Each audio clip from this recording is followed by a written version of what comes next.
How's everybody doing today? Forgot to turn off the audio on the computer, otherwise it feeds back on me. So, hope everybody had a great evening last night and a good weekend. Was sitting here doing this study on the term flow today.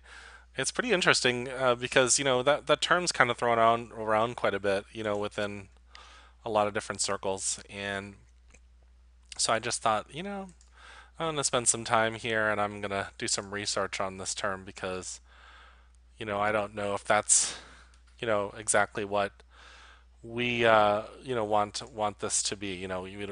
We study all these terms and, you know, we can kind of get lost in them. Anyways, I was just trying to make sure all the feeds are up right now. So sorry, I was losing my train of thought. So, anyways, the point is I'm sitting here like going through these different articles, and I've created quite a bit of source articles in the description down below. So we're going to talk about flow and what it is, and bring in some clips from some of these articles that I've been reading today.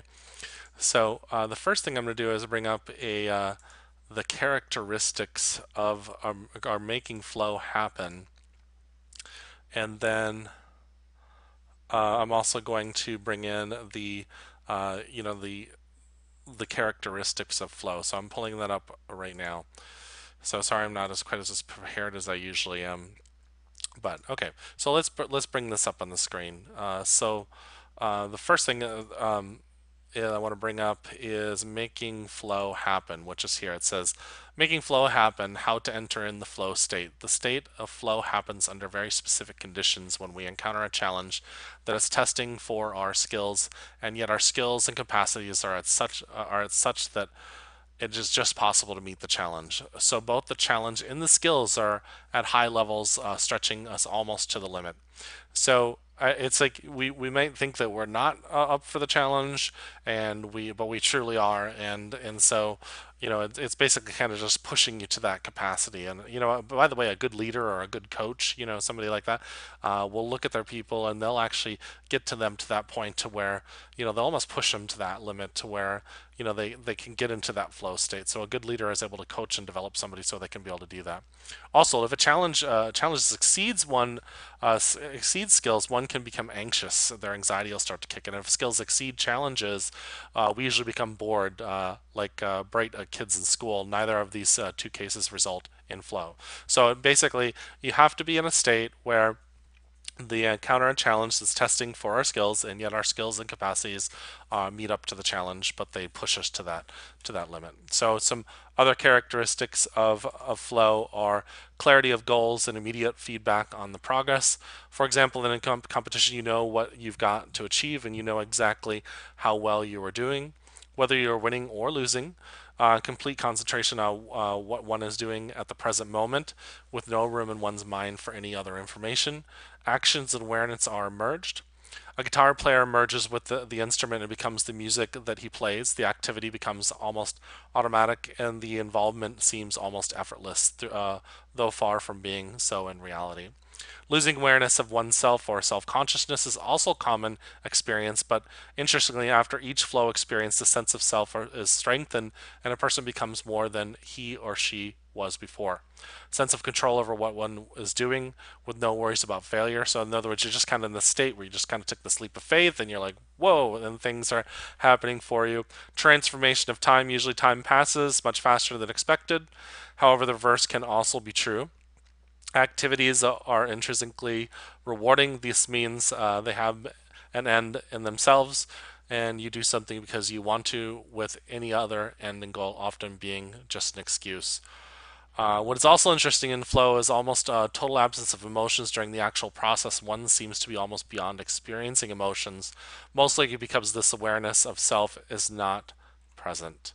So another clip here came from a video I was watching earlier. This is about a musician when he's composing music, and it basically says you are in an ecstatic state to such a point that you feel as though you almost don't exist. I've experienced this from time and again.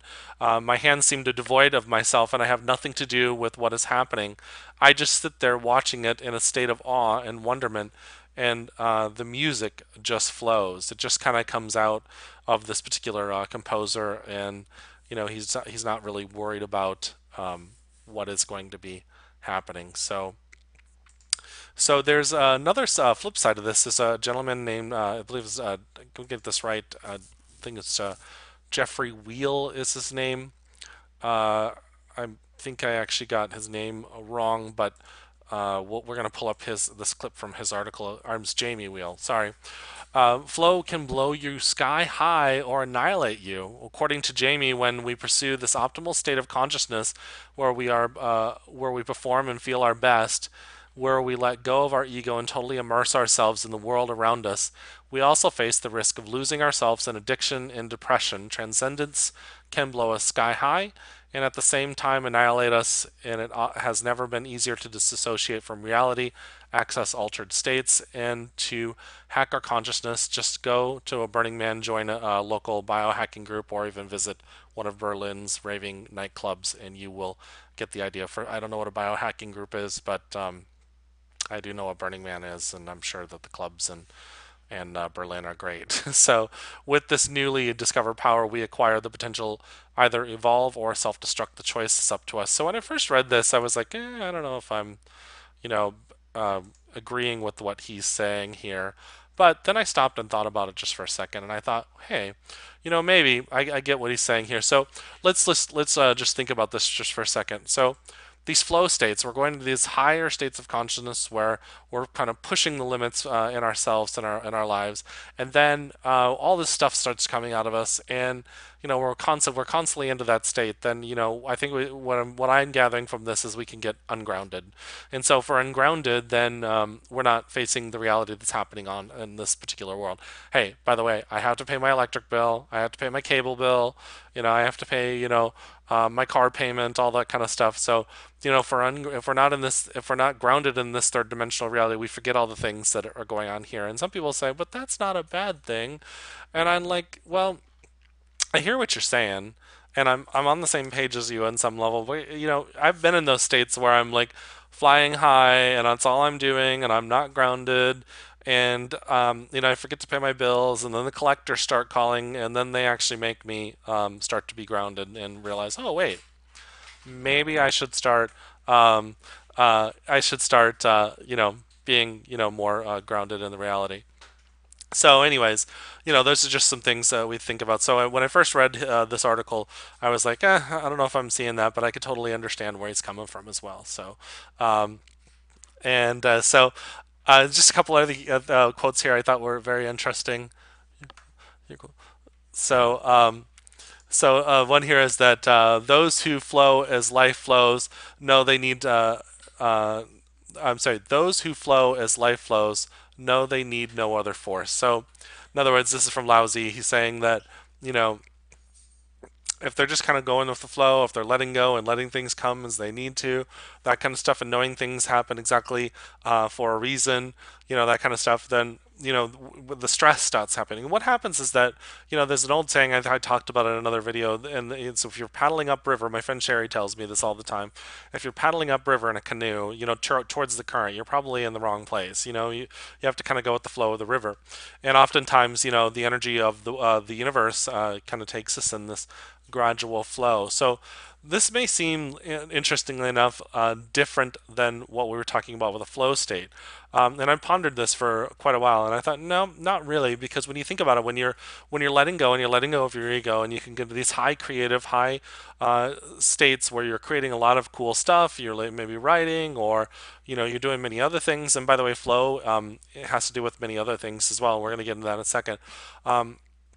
Then you're very similar to what Lao Tzu is stating here. So, again, Lao Tzu says, life is a series of natural and spontaneous changes. Don't resist them. Them that only creates sorrow. So when you're in resistance, that with which you resist persists. then it's going to keep on coming back as a lesson over and over and over and over again. But when you let reality be reality, let things flow naturally forward in whatever way they like, then things and opportunities just start to come up. It's kind of like a few months ago when I left my job. It's like, things kind of just boom, boom, boom, boom came up when I wrote my first book. I was super nervous about writing it, and then when I finally started actually getting into it, it was almost like something took over my hands and said, go here, look at this, and go check this out. Look up this website, look at this book. Books were handed to me, different types of research and stuff like that came to me, and so there's just a lot of things that when you are kind of, there's two different things here: paddling upriver and towards the stream, against the current, and then just kind of letting go and letting it happen. So these are different different states of being that we can go into. So philosophers there's a philosopher's um, quote here. It says, a good discussion often brings a sense of flow. I'm not aware of myself, the world around, or the passage of time. I get totally involved in the conversation. Everything goes smoothly. It is a challenging but not a rough ride. Yet, like with all truly fulfilling experiences, you know that you were in flow, and not while you were there, but because of missing it after. So there's a common theme here. So you're kind of lose yourself in the sense of things. My friend Justin and I were talking about, have you ever drove home from some place and then or drove to work, and then you get there and you're like, how did I get here? And you're just kind of in this state of consciousness when you're not even aware of yourself in a sense, but you drove there, you didn't kill yourself, and you didn't kill anybody else, you didn't cause a car accident, you got there. But that's a flow state. It's just such a naturally occurring thing that happens, and you probably had all these profound thoughts while you were there. You were in this great deep sense of thought while you're on your way into work. So those are some other things that you can take into consideration. When you're thinking about flow states. There's another thing I wanted to bring up here. It's in one of these articles. Hope I left one of these up because I wanted to. Oh, living in the flow. Yes. So there's an article here. I didn't do a screenshot or a screen clipping of this, but it talked about different types of flow. Well, here it even goes into what we were talking about, dangers of flow. With flow having become such a popular notion and a desirable state, few pause to ask whether it is always good. In fact, the activities in which flow is found can be morally good or bad. Gambling, for example, especially games like bridge or poker, has also conditions necessary for flow. They're challenging and require a high level of skill to stand any chance of winning. Even activities such as morally good or neutral, like mountain climbing, chess, or PlayStation, can become addictive, as such much as so that life without them can feel static, boring, and meaningless. A simple non-gambling game on your computer, like solitaire, which many people use to switch off for a few minutes, can take over your life. This happens. So, what this also talk when I was talking about being grounded or not grounded, it's also talking about getting into the addictive state of this high that you get, which you can get on drugs and sex, because you can go into a flow state while you're having sex. I mean, I'm sure you guys have all had sex where it was just wow, you got done, you were like, whoa, that was great. And so, but you can get addicted to that. It comes down to the too much of something can be, overwhelm your life. And if it takes over your life and you don't do anything else, there's a thing called balance. And if we lose balance, then, it can be definitely an issue.